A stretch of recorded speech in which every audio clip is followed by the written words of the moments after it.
Bismillahirrahmanirrahim. Assalamualaikum warahmatullahi wabarakatuh. Apa kabarnya hari ini anak-anak semuanya? Bapak harap kalian selalu ada dalam lindungan Allah Subhanahu wa taala. Amin ya Allah ya rabbal alamin. Baik anak-anak, pada kesempatan kali ini kita akan belajar materi tentang menyambut usia baligh. Itu ada di bab 4 ya anak-anak. Nah, sebelum memulai pembelajaran, alangkah baiknya marilah kita bersama-sama untuk berdoa ya. Jadi berdoa dulu. Bismillahirrahmanirrahim. Robbi jidni ilma warjukni fahma waj'alni minas solihin. Ya Allah, tambahkanlah aku ilmu dan berikanlah aku rizki akan pemahaman, dan jadikanlah aku termasuk ke dalam golongan orang-orang yang soleh. Amin ya robbal alamin. Anak-anakku sekalian, coba perhatikan gambar berikut ini. Bahwa semua manusia akan tumbuh semakin besar. Nah, coba perhatikan. Berada di fase manakah kalian sekarang? Apakah di fase anak-anak ataukah di fase dewasa? Dan berapa umur kalian sekarang? Coba hitung berdasarkan tanggal lahir masing-masing ya. Terus, bagaimana dengan perubahan bentuk kalian? Dari sejak kelas 1 sampai saat ini di kelas 4. Apakah masih anak-anak ataukah sudah dewasa? Nah, tentunya kalian semua pasti mengalami perubahan bentuk badan dan mental sesuai dengan perkembangan usia. Nah, kita sekarang akan belajar tentang tahapan perkembangan usia yang sangat penting. Sebab berhubungan dengan kewajiban menjalankan syariat agama, yaitu usia dewasa atau baligh. Sekarang coba perhatikan lagi, apa itu baligh?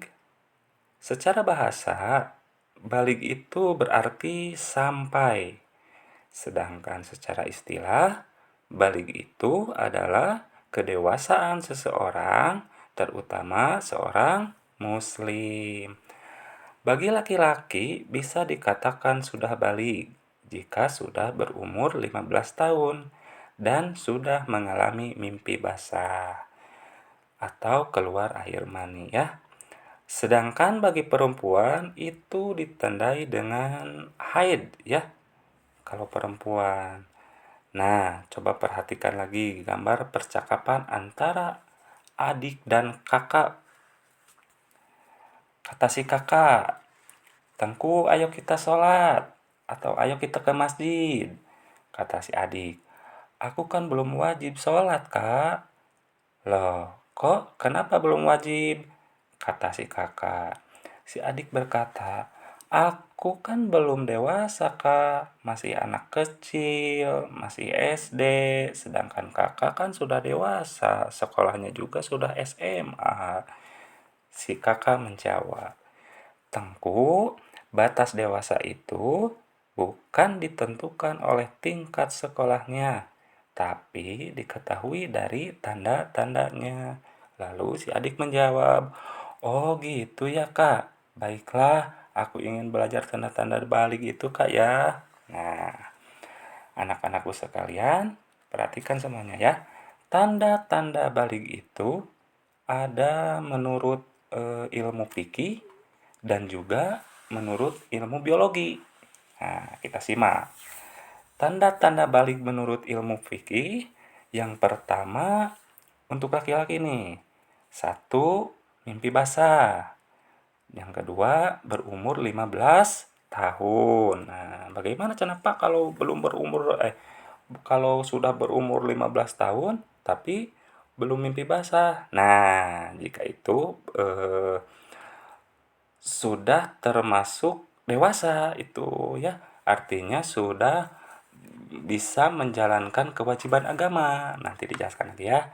Nah, yang kedua bagi perempuan, tanda-tanda balik itu yang pertama head ya, head bagi perempuan itu. Dan yang kedua sama seperti laki-laki, berumur 15 tahun dan juga sama jika sampai dengan 15 tahun belum mengalami haid berarti sudah dikatakan dewasa ya, sudah berkewajiban untuk melaksanakan segala ibadah ibadah tentang seperti sholat dan lainnya ya. Nah, itu menurut ilmu fikih. Nah, sekarang tanda-tanda balik menurut ilmu biologi. Bagi laki-laki ditandai dengan tumbuhnya jakun ya. Pada leher, di tengah-tengah leher itu tumbuh jakun. Jadi ngejendol gitu. Ada seperti tulang yang menjendol. Yang selanjutnya, suara terdengar lebih berat atau lebih besar kalau di laki-laki itu. Dan yang selanjutnya, nafsu makannya meningkat, ya. Jadi kalau menurut ilmu biologi, tanda-tanda balik itu pada laki-laki nafsu makannya juga meningkat. Serta tumbuh rambut halus di bagian-bagian tertentu dalam tubuh. Lalu bagi perempuan, nah ini bagi perempuan, menurut ilmu biologi, tanda-tanda balik itu pada bagian pinggul dan dada itu membesar, ya. Terus suara berubah lebih merdu, nafsu makan juga meningkat, tumbuh rambut di bagian-bagian area tertentu. Nah, itulah tadi tanda-tanda balik menurut ilmu fikih dan ilmu biologi. Selanjutnya anak-anak, bagi yang sudah balik atau dewasa yang mengalami mimpi basah ataupun mengalami haid itu sedang dalam apa ya namanya yang sedang dalam berhadas besar.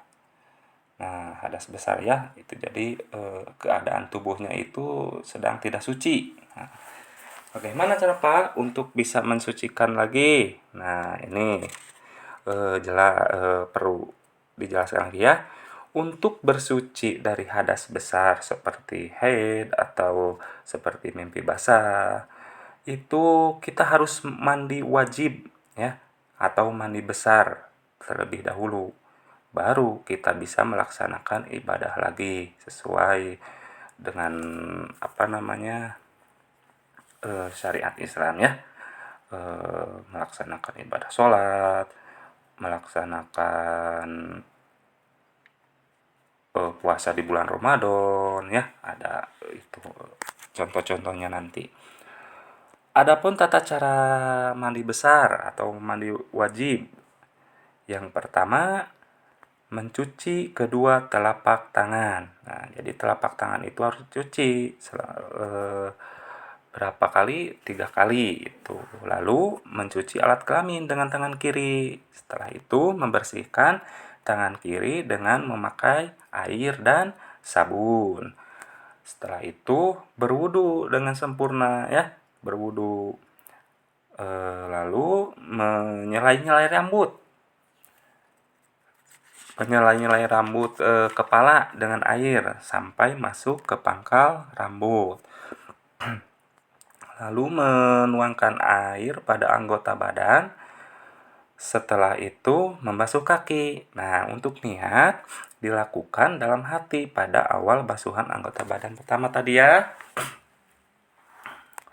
Sekarang ada larangan bagi orang yang sedang berhadas besar. Nah, ada juga larangannya.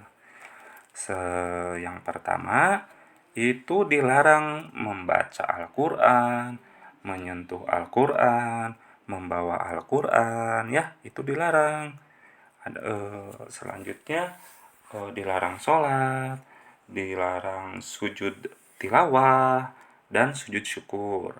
Adapun yang selanjutnya dilarang berdiam diri di masjid dan dilarang tawaf itu ya yang dilarang. Nah, bagi kalian yang telah mengalami tanda-tanda balik itu berarti kalian telah dewasa.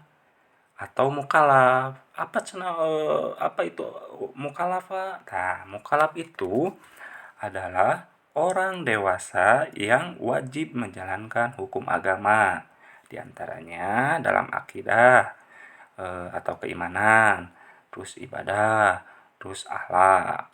Maka semua perbuatan akan dibalas oleh Allah Subhanahu wa taala, baik itu amal perbuatan maupun amal perbuatan buruk. Amal baik pasti diganjar dengan pahala yang baik juga. Kalau amal buruk pasti buruk juga itu ya, seperti masuk ke neraka gitu. Adapun kewajiban setelah balik. Nah, perhatikan, di antaranya itu melaksanakan sholat fardu. Yang mana sholat fardu itu? Sholat 5 waktu. Yang selanjutnya melaksanakan puasa di bulan Ramadan. Terus, nah ini kebanyakan nih dari perempuan harus bisa menutup aurat ya. Iya, kewajiban setelah balik itu khususnya untuk wanita harus bisa menjaga atau menutup auratnya ya. Terus yang selanjutnya berbakti kepada orang tua. Itu pun jadi kewajiban setelah balik ya. Dan yang terakhir menuntut ilmu. Nah, itulah kewajiban kita atau kewajiban setelah dewasa, setelah balik ya, anak-anak. Mungkin bisa dipahami sampai sini. Mungkin dicukupkan dulu sampai di sini ya untuk pembahasan kali ini mengenai materi tentang menyambut usia balik. Bapak harap setelah kalian belajar materi menyambut usia balik ini, kalian bisa memahami tanggung jawab kepada diri sendiri, jadi lebih giat belajar, lebih giat dalam menjalankan ibadahnya, terutama di dalam sholat 5 waktu ya. Itu. Jadi ilmu yang dipelajari hari ini dapat apa namanya? Tidak hanya untuk menjadi pengetahuan saja, ya, akan tetapi benar-benar diamalkan di dalam kehidupan sehari-hari. Ya cukup sekian dari Bapak ya. Terima kasih. Wassalamualaikum warahmatullahi wabarakatuh.